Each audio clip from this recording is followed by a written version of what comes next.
ஜெபம். அன்பின் தகப்பனே, உம்மை நன்றியோடு துதிக்கிறோம் அப்பா, ஸ்தோதரிக்கிறோம், நன்றி செலுத்துகிறோம். உம்முடைய அன்புக்காக, கிருபைக்காக நன்றி அப்பா. சிலுவையில் எங்களுக்கு தேவையான எல்லாவற்றையும் நீர் செய்து முடித்திருக்கிறீர். இந்த சத்தியத்திற்கு நேராக எங்களை வழி நடத்தி கொண்டிருக்கிறீர். விசுவாசியின் அதிகாரத்தை எங்களுக்கு நீர் கற்றுக் கொடுத்து கொண்டிருக்கிறீர் அப்பா. நாங்கள் மாற வேண்டிய இடங்களை சுட்டி காண்பித்து கொண்டிருக்கிறீர். நன்றி செலுத்துகிறோம். வார்த்தையாக நீர் கடந்து வருகிறதற்காய் நான் நன்றி செலுத்துகிறேன். உடைய வார்த்தையை அற்புதங்களினாலும் அடையாளங்களினாலும் உறுதிப்படுத்துகிறதற்காய் நன்றி செலுத்துகிறேன். முழுமையாக அர்ப்பணிக்கிறேன். இயேசுவின் மூலம் ஜெபிக்கிறேன் நல்ல பிதாவே, ஆமேன். Praise the Lord. ஹல்லேலூயா. நன்றி இயேசுவே. விசுவாசியின் அதிகாரத்தை குறித்து நாம் தியானித்து கொண்டிருக்கிறோம். ஒவ்வொருவரும் ஆவிக்குரிய போர்க்களத்தில் நின்று கொண்டிருக்கிறோம். தேவனை அறியாதவர்களை அவன் எப்படி வஞ்சிக்கிறான், தேவனை அறிந்த விசுவாசிகளை அவன் எப்படி வஞ்சிக்கிறான். ஏனென்றால் நம்முடைய எதிராளியாகிய பிசாசானவன் பொய்யனும் பொய்க்கு பிதாவுமாக அவன் இருக்கிறான். சத்தியம் அவனிடத்தில் இல்லாதபடியினால் தன்னுடைய சொந்தத்தில் எடுத்து அவன் பேசுகிறவனாய் இருக்கிறான். விசுவாசிகளின் மீது அவனுக்கு அதிகாரம் இல்லை. ஆண்டவராகிய இயேசு கிறிஸ்து அவனுடைய அதிகாரத்தை சிலுவையில் உரிந்து கொண்டு அவனை வெளியரங்கமான கோலமாக்கி சிலுவையில் அவைகளின் மேல் வெற்றி சிறந்தார் என்று சத்தியம் சொல்லுகிறது. விசுவாசிக்கு தான் அவன் மீது அதிகாரம் இருக்கிறது. ஆனால் போர்க்களத்தில் அதிகாரம் இல்லாத இந்த எதிராளி எப்படி விசுவாசியை மேற்கொள்ளுகிறான்? விசுவாசியின் அதிகாரத்தை, விசுவாசியின் ஆயுதங்களை விசுவாசியை கொண்டே அவன் நிராகரிக்க செய்கிறான். ஏனென்றால் அந்த தேர்ந்தெடுக்கும் உரிமை விசுவாசிக்கு தான் இருக்கிறது. விசுவாசி எதை நம்புகிறாரோ அது அவர்கள் வாழ்வில் செயல்படும். இதன் அடிப்படையில் சத்தியத்தை திரித்து கூறுவதன் மூலம், மாற்றி கூறுவதன் மூலம், சத்தியத்தை அறியாமல் இருப்பதன் மூலம் ஒரு விசுவாசியின் அடையாளம் என்ன, அதிகாரம் என்ன, உரிமை என்ன என்பதை அறியாமல் அவர்கள் கண்களை குருடாக்குவதன் மூலம் அவன் கிருபையை நிராகரிக்க செய்கிறான். அந்த விசுவாசியை கொண்டே நிராகரிக்க செய்கிறான். தேவன் எப்படி கிறிஸ்துவின் மூலம் நம்மை தகுதிப்படுத்தி இருக்கிறாரோ அந்த தகுதியை அவன் நிராகரிக்க செய்து நம் தகுதியில் அவன் நிற்க செய்கிறான். இப்படிதான் அவன் விசுவாசியை மேற்கொள்ளுகிறான். விசுவாசிக்கு தான் அவன் மீது அதிகாரம் இருக்கிறதை தவிர அவனுக்கு விசுவாசியின் மீது அதிகாரம் இல்லை. இந்த பகுதியில் நாம் தியானிக்கின்ற சத்தியம், நியாயப்பிரமாணம் எழுத்து கொள்ளுகிறது, ஆவியோ உயிர்ப்பிக்கிறது என்று கடந்த பகுதியில் நாம் தியானித்தோம். நியாயப்பிரமாணத்தின் கீழ் வாழும் பொழுது அது குற்ற மனப்பான்மையை நமக்கு கொடுக்கிறது, தகுதி இல்லை என்ற குற்றச்சாட்டை நமக்கு சாத்தான் கொடுக்க அது வழி கொடுக்கிறது என்று சத்தியத்தின் அடிப்படையில் நாம் பார்த்தோம். அப்படி என்றால் நீதியானது விசுவாசத்தின் மூலமாக வந்தால் நியாயப்பிரமாணம் தேவையில்லையா? இது பரவலாக எல்லோருக்கும் எழுகின்ற ஒரு கேள்வி. வாசிக்கலாம். ரோமர் 3:28. ஆதலால் மனுஷன் நியாயப்பிரமாணத்தின் கிரியைகள் இல்லாமல் விசுவாசத்தினாலேயே நீதிமானாக்கப்படுகிறான் என்று தீர்க்கிறோம்.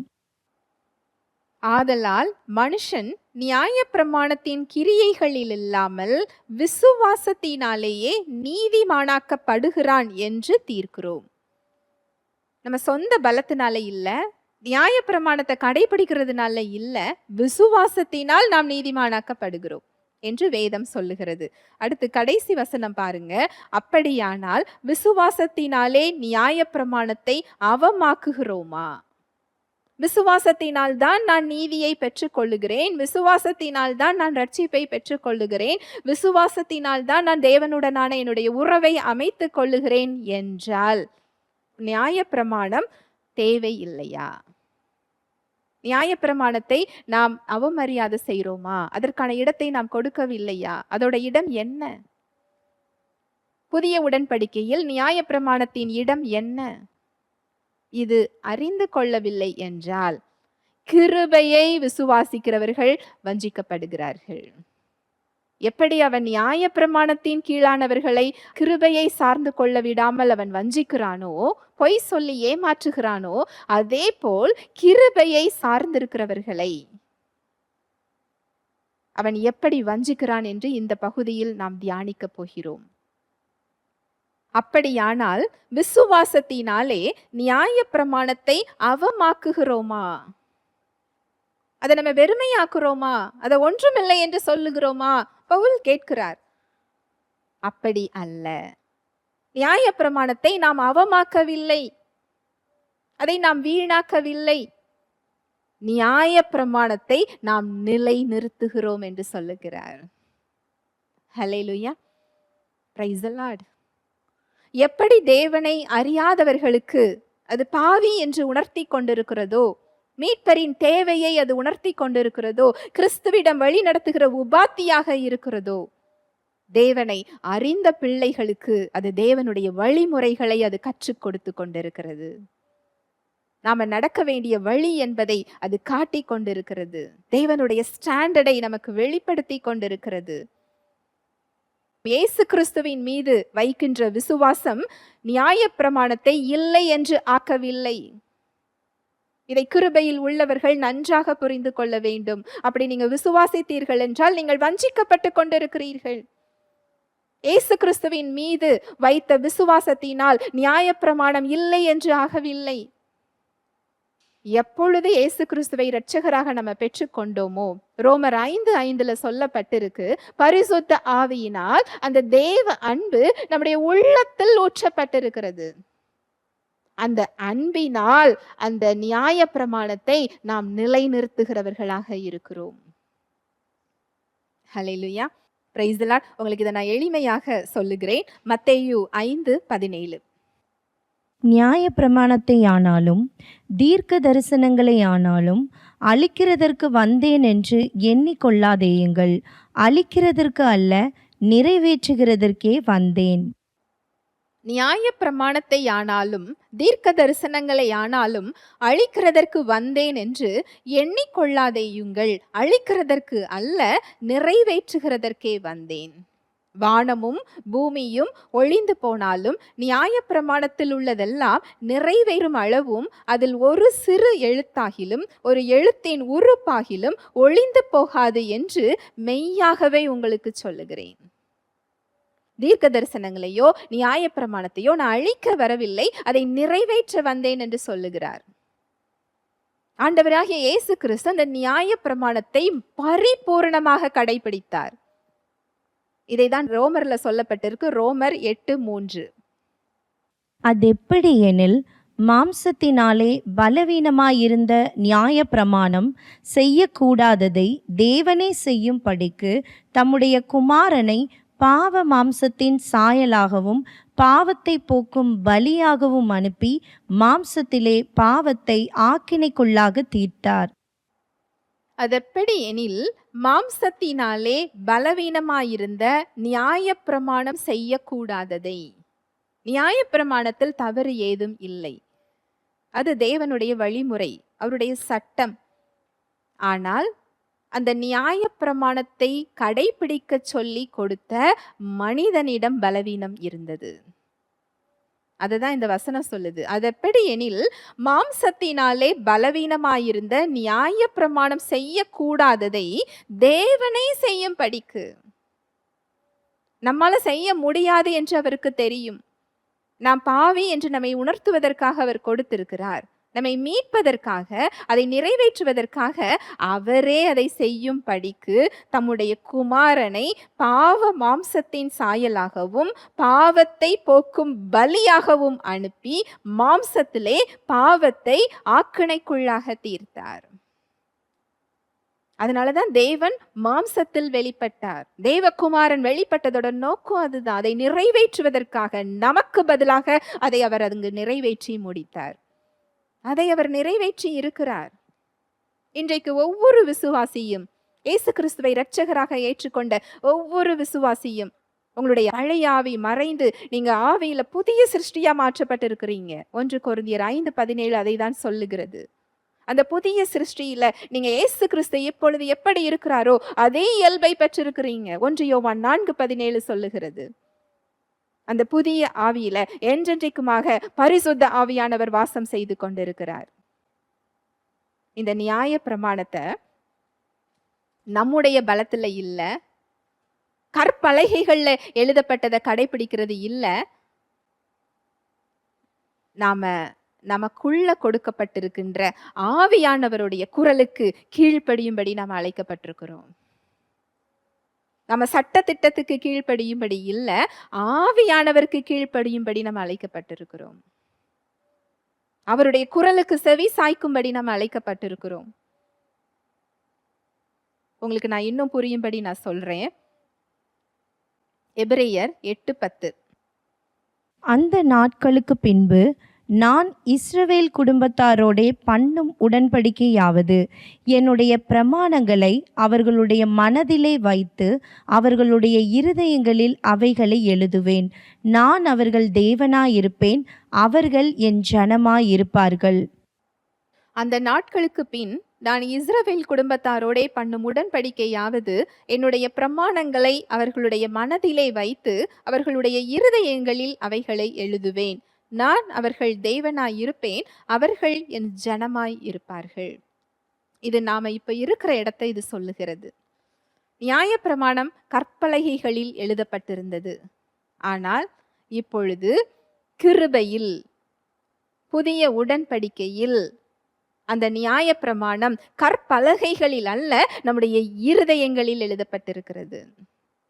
நம்முடைய ஆவியில் அது எழுதப்பட்டிருக்கிறது. உங்க புதிய ஆவியில் அது எழுதப்பட்டிருக்கிறது. நீங்க இதை அறிந்து கொள்ளும் போது உங்க சிந்தனைகளில் எழுதுவதற்காக ஆவியானவர் உங்களுக்குள் இருக்கிறார். இதுதான் கிருபை. இந்த சத்தியத்தை புரிந்து கொள்ளவில்லை என்றால், நான் கிருபையை சார்ந்திருக்கிறேன் என்று சொல்லி, நான் நியாயப்பிரமாணத்திலிருந்து விடுதலையாக்கப்பட்டிருக்கிறேன், நான் என்ன வேண்டுமானாலும் செய்யலாம், எத்தனை முறை வேண்டுமானாலும் எனக்கு மன்னிப்பு இருக்கிறது என்று சொல்லும் பொழுது, இதை அறிந்து கொள்ளவில்லை என்றால், கிருபையை சார்ந்திருக்கிறவர்களை அவன் இவ்விதமாக வஞ்சிக்கிறான். அப்படி இல்லை பிரியமானவர்களே. தீத்து 2வது அதிகாரம் 11, 12, 13. ஏனெனில் எல்லா மனுஷருக்கும் இரட்சிப்பை அளிக்கத்தக்க தேவ கிருபையானது பிரசன்னமாகி, நாம் அவபக்தியையும் லௌகீக இச்சைகளையும் வெறுத்து தெளிந்த புத்தியும் நீதியும் தேவ பக்தியும் உள்ளவர்களாய் இவ்வுலகத்திலே ஜீவனம் பண்ணி, நாம் நம்பி இருக்கிற ஆனந்த பாக்கியத்துக்கும் மகா தேவனும் நமது இரட்சகருமாகிய இயேசு கிறிஸ்துவினுடைய மகிமையின் பிரசன்னமாகுதலுக்கும் எதிர்பார்த்து கொண்டிருக்கும்படி நமக்கு போதிக்கிறது. ஏனெனில் எல்லா மனுஷருக்கும் இரட்சிப்பை அளிக்கத்தக்க தேவ கிருபையானது பிரசன்னமாகி, இது ஒரு கூட்டத்துக்கு மாத்திரம் இல்லை, ரட்சிக்கப்படுறவங்களுக்கு மாத்திரம் இல்லை, எல்லாருக்குமே அவர் கொடுத்திருக்கிறார். ஏனெனில் தேவனிடத்தில் பட்சபாதம் இல்லை. இந்த தேவ கிருபை எதற்கு பிரசன்னமாகி இருக்கிறது என்றால், நாம் அவபக்தியையும் லௌகீக இச்சைகளையும் வெறுத்து தெளிந்த புத்தியும் நீதியும் தேவ பக்தியும் உள்ளவர்களாய் ஜீவனம் பண்ணுவதற்காக கொடுக்கப்பட்டிருக்கிறது. கிருபை நம்மை பாவத்திலிருந்து விடுதலையாக்கி இருக்கிறதை தவிர, நீ பாவம் செய்து கொள் என்ற உரிமையை, அனுமதியை அது தரவில்லை. கிருபைக்கு கீழானவர்கள் இதை புரிந்து கொள்ளவில்லை என்றால், அந்த இடத்தில் அவர்களை பிசாசானவன் வஞ்சிக்கிறான். எனக்கு மன்னிப்பு கொடுக்கப்பட்டிருக்கிறது என்று மட்டும் அவர்கள் அறிந்திருப்பார்கள் என்றால், அந்த கிருபை எதற்காக கொடுக்கப்பட்டிருக்கிறது என்பதை அவர்கள் தெரிந்து கொள்ளவில்லை என்றால், அந்த இடத்துல அவங்க வஞ்சிக்கப்படுறாங்க. அந்த பாவம் செய்வதற்கான துணிவை அவங்க பெற்றுக்கொள்றாங்க. அந்த லைசன்ஸ் என்று அவர்கள் எடுத்துக்கொள்ளும் பொழுது, ரோமர் 6:16 சொல்லப்பட்டிருக்கு, மரணத்துக்கு ஏதுவான பாவத்துக்கானாலும் நீதிக்கு ஏதுவான கீழ்ப்படிதலுக்கானாலும் நீங்கள் எதற்கு கீழ்ப்படியும்படி உங்களை அடிமைகளாக ஒப்பு கொடுக்கிறீர்களோ அதற்கே கீழ்ப்படுகிற அடிமைகளாய் இருக்கிறீர்கள் என்று நீங்கள் அறியீர்களா? ஒரு விசுவாசியால் பாவம் செய்ய முடியும். நம்ம பாவத்துக்கு கீழாக செல்லும் பொழுது அந்த இடத்துல ஒரு விசுவாசியோட வாழ்க்கைக்குள் சாத்தானால் நுழைய முடியும். அப்படி என்றால் அவங்க ரட்சிப்பை இழந்து போறாங்கன்னு அர்த்தம் இல்லை. அவங்க பரிசுத்த ஆவியானவரால் அவர்களுடைய ஆவி முத்திரையிடப்பட்டிருக்கிறது, அது கரைபடியாமல் இருக்கிறது. ஆனால் அவர்கள் சிந்தனையும் சரீரத்தையும் அவனால் தொட முடியும். அந்த பாவத்திற்கென்று ஒரு விளைவு உண்டு. அந்த கிருபை அங்கு தடுக்கப்பட முடியும். கிருபையில் கொடுத்த விடுதலை, வாழ்வு அங்கு தடுக்கப்பட முடியும். அவன் கிருபையை சார்ந்திருக்கிறேன் என்று சொல்லி அதை சரிவர சரியான முறையில் புரிந்து கொள்ளாதவர்களை இவ்விதம் அவன் வஞ்சிக்கிறான். நியாயப்பிரமாணத்தினின்று நான் விடுதலையாக்கப்பட்டிருக்கிறேன், நான் என்ன வேண்டுமானாலும் செய்யலாம். அப்படி அல்ல. அந்த அன்பினால் நாம் நியாயப்பிரமாணத்தை நிலைநிறுத்துகிறவர்களாயிருக்கிறோம். நான் இதை செய்யக்கூடாது, அதை செய்யக்கூடாது அப்படி என்று சொல்லி நம் பலத்தில் அல்ல, நமக்குள் வாசமாயிருக்கும் நம்முடைய ஆவியில எழுதப்பட்டிருக்கின்ற அவருடைய வார்த்தைகளை நமக்கு கற்றுக் கொடுக்கிற ஆவியானவருடைய குரலை கேட்டு அவர் பலத்தை சார்ந்து வாழும்படி நாம் அழைக்கப்படுகிறோம். நீதியும் தேவ பக்தியும் உள்ளவர்களாய் ஜீவனம் பண்ண அழைக்கப்படுகிறோம். லௌகீக இச்சைகளை வெறுக்க நம்ம அழைக்கப்படுகிறோம். அந்த குரலை கேட்டீர்கள் என்றால் அந்த கிருபை அதற்கு நேராக உங்களை வழி நடத்துகிறது. உங்க புதிய ஆவியில் எழுதப்பட்ட பிரமாணத்தை உங்கள் சிந்தனையில் எழுத அது காத்து கொண்டிருக்கிறது. இந்த நீதியின் பாதையில தான் திருடன் உங்க வாழ்க்கைக்குள்ள வர முடியாது. நீதியின் பாதையில தான் நித்திய ஜீவன் வெளிப்படும். இந்த நீதியின் பாதையில உங்களை நடத்துவதற்காக கிருபை காத்திருக்கிறது. இந்த நித்திய ஜீவனை நீங்க அனுபவிப்பதற்காக இந்த கிருபை உங்களுக்கு கொடுக்கப்பட்டிருக்கிறது. கிருபையில இருக்கிறவர்களை அவன் இவ்விதம் வஞ்சிக்கிறான். அது கற்பலகைகளில் அல்ல, ஒரு விசுவாசியின் ஆவியில் எழுதப்பட்டிருக்கிறது. பவுல் சொல்றாரு, பிலிப்பியர் 3:4 நீங்க 9 வரை வாசித்தீர்கள் என்றால், மாம்சத்தின் மேல் நம்பிக்கை வைக்க வேண்டுமானால் நானும் வைக்கலாம். வேறொருவன் மாம்சத்தின் மேல் நம்பிக்கையாயிருக்க நினைத்தால் நான் அதிகமாய் அப்படி செய்யலாம். மாம்சத்துல மேல, என் தகுதி மேல, என் சுய நீதி மேல நம்பிக்கை வைக்க வேண்டும் என்றால் நான் எல்லாரை விடை காட்டிலும் நான் அதிகமாக நம்பிக்கை வைக்கலாம். ஏனென்றால் நான் 8ஆம் நாளிலே விருத்த சேதனம் அடைந்தவன், இஸ்ரவேல் வம்சத்தான், பென்யமீன் கோத்திரத்தான், எபிரேயரில் பிறந்த எபிரேயன், நியாயப்பிரமாணத்தின்படி பரிசேயன், பக்தி வைராக்கியத்தின்படி சபையை துன்பப்படுத்தினவன், நியாயப்பிரமாணத்திற்கு உரிய நீதியின்படி நான் குற்றம் சாட்டப்படாதவன். ஏனென்றால் நியாயப்பிரமாணத்தின்படி தேவ தூஷணம் பண்ணுகிறவர்களை அவர்கள் கொலை செய்யலாம். அதனால் அந்த நியாயப்பிரமாணத்தின்படி நான் செஞ்சது சரிதான். இப்ப நம்ம சொல்றோம் இல்லையா, நான் இந்த இடத்துல இந்த பொறுப்புல நான் இருக்கிறேன், இந்த ஒரு ஊழியக்காரங்களுக்கு நான் பிள்ளையா இருக்கிறேன், இப்பேற்பட்ட ஒரு குடும்பத்துல இருந்து நான் வந்திருக்கிறேன், இத்தனை தடவை நான் வேதத்தை நான் வாசிச்சு நான் பரிசு வாங்கி இருக்கிறேன், இவ்வளோ பெரிய பதவியில நான் இருந்துகிட்டு இருக்கிறேன், இத்தனை வருட அனுபவம் எனக்கு இருக்கிறது, இந்த ஆலயத்தை நான் தான் கட்டி இருக்கிறேன், இத்தனை தலைமுறைகளாக இதை நாங்கள் செய்து கொண்டிருக்கிறோம், இந்த இடத்துல இந்த நற்கிரியை நான் செஞ்சிருக்கிறேன், என்னுடைய வம்சம் இது, என்னுடைய வேலை இது. நம்ம பெருமை பாராட்டுறோம் இல்லையா, இதை காட்டிலும் பவுலால் அதிக பெருமை பாராட்ட முடியுமா? ஆனாலும் அவர் எதுல பெருமை பாராட்டுறாரு பாருங்க, ஆகிலும் எனக்கு லாபமாய் இருந்தவைகள் எவைகளோ அவைகளை கிறிஸ்துவுக்காக நஷ்டம் என்று நான் எண்ணினேன். அது மாத்திரமல்ல, என் கர்த்தராகிய கிறிஸ்து இயேசுவை அறிகிற அறிவின் மேன்மைக்காக எல்லாவற்றையும் நஷ்டம் என்று எண்ணிக்கொண்டிருக்கிறேன். 9 பாருங்க, நான் கிறிஸ்துவை ஆதாயப்படுத்தி கொள்ளும் படிக்கு நியாய பிரமாணத்தினால் வருகிற சுய நீதியை உடையவனாய் இராமல். நல்லா கவனிங்க, கிறிஸ்துவை ஆதாயப்படுத்தி கொள்ள வேண்டும் என்றால், அவரை அனுபவிக்க வேண்டும் என்றால், அவர் கொடுத்த பலன்களை நீங்க பெற்றுக்கொள்ள வேண்டும் என்றால், நீங்கள் நியாய பிரமாணத்தின் மூலம் வருகிற சுய நீதி மேல உங்க நம்பிக்கையை வைக்க கூடாது. கிறிஸ்துவை பற்றும் விசுவாசத்தினால் வருகிறதும் விசுவாசம் மூலமாய் தேவனால் உண்டாயிருக்கிறதுமான நீதியை உடையவனாய் இருந்து கிறிஸ்துவுக்குள் இருக்கிறவன் என்று காணப்படும் படிக்கும். 2 நீதி உலகத்துல இருக்கு, சுய நீதி, தேவ நீதி. இதுல தேவனால் ஏற்றுக்கொள்ளப்படக்கூடிய நீதி தேவ நீதி. இந்த தேவ நீதியில தான் கிறிஸ்துவை நீங்க ஆதாயப்படுத்த முடியும். இந்த தேவ நீதியை கொடுக்கிறதுக்கு தான் கிறிஸ்து இறங்கி வந்தார். கிறிஸ்து தான் உங்களோட நீதியாய் தகுதியாய் இருக்கிறார். அவர் தான் உங்களை தகுதிப்படுத்தி இருக்கிறார். இதை நீங்க விசுவாசத்தின் மூலம்தான் பெற முடியும். நான் என் மாம்சத்துல இத்தனை சுயநீதியை நான் பெற்றிருந்தாலும் நான் கிறிஸ்துவை ஆதாயப்படுத்த வேண்டும் என்பதற்காக நான் இதையெல்லாம் நான் புறந்தள்ளிட்டு நான் கிறிஸ்துவின் நீதியை நான் பெற்றிருக்கிறேன்னு சொல்றாரு. அங்க நியாயப்பிரமாணத்தை நான் பெர்ஃபெக்டா நான் பரிபூர்ணமா கடைபிடிச்சதுனால நான் தேவநீதியை பெற முடியாது. அது குப்பை என்று சொல்லுகிறார் பவுல். அதனால்தான் அவர் கிருபையை ஆதாயம் செய்தார். அவருடைய வாழ்க்கையில கிருபையை அதிகமாக அவர் பெற்றுக்கொண்டார். அந்த சுயநீதியை அவர் குப்பை என்று சொல்லுகிறார். அவர் குப்பை என்று சொன்ன ஒரு காரியத்தை நம்ம மேன்மை பாராட்டி கொண்டிருக்கிறோம். சாத்தான் அதை மேன்மை பாராட்ட வைக்கிறான். அப்பேற்பட்ட பவுல் அங்க சொல்றாரு, ரோமர் 7வது அதிகாரத்துல சொல்றாரு, நியாயப்பிரமாணத்தை நான் தெரிந்திருந்தாலும் நான் பாவத்தோடு நான் போராடுறேன்னு சொல்றாரு. நீங்க ரோமர் 7வது அதிகாரத்தை வாசிச்சு பார்த்தீர்கள் என்றால், நான் செய்ய வேண்டும் என்கின்றவற்றை நான் செய்யாமல் நான் செய்ய விரும்பாததையே நான் செய்கிறேன். எவ்வளவு நிர்பந்தமான மனுஷன் நான்! இதுல இருந்து என்னை மீட்கிறவர் யார்? அவர் கேள்வி கேட்கிறாரு. நான் என்ன செய்யணும்னு நினைக்கிறேனோ அதை நான் செய்ய முடியல. என்ன செய்யக்கூடாது என்று நினைக்கிறேனோ அதையே நான் செய்கிறேன்.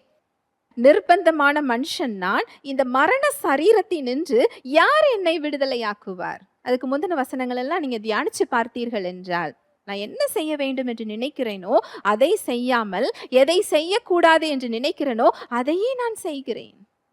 யாரு சொல்றா? நியாய பிரமாணத்தை பெர்ஃபெக்டா பரிபூர்ணமா கடைபிடித்தேன் என்று சொல்லுகிற பவுல். அவரால் பாவத்தை மேற்கொள்ள முடியல.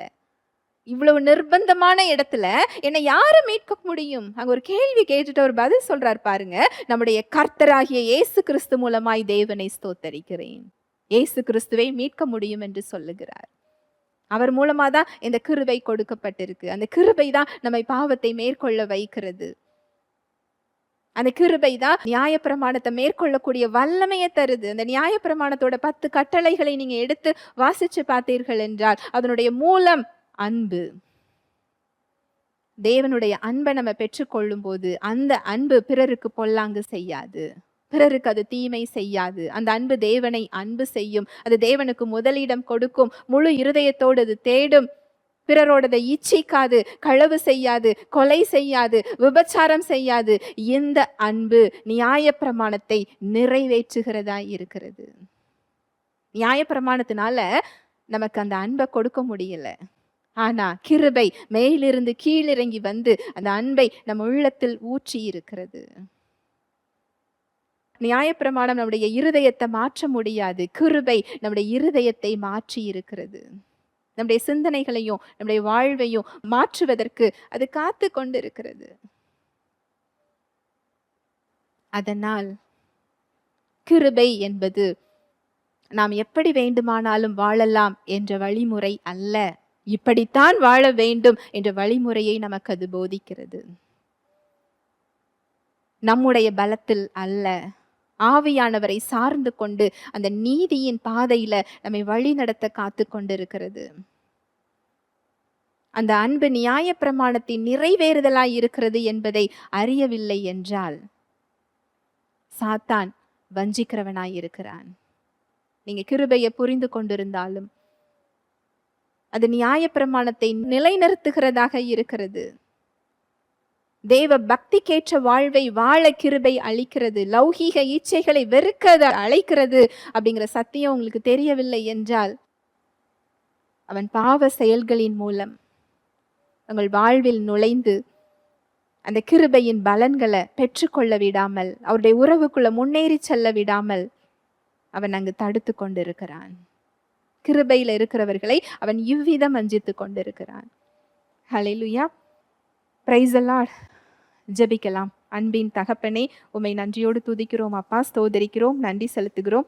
உம்முடைய அன்புக்காக, கிருபைக்காக நன்றி அப்பா. எப்பேற்பட்ட சத்தியத்தை நீங்க எங்களுக்கு கற்றுக் கொடுக்கிறீங்க.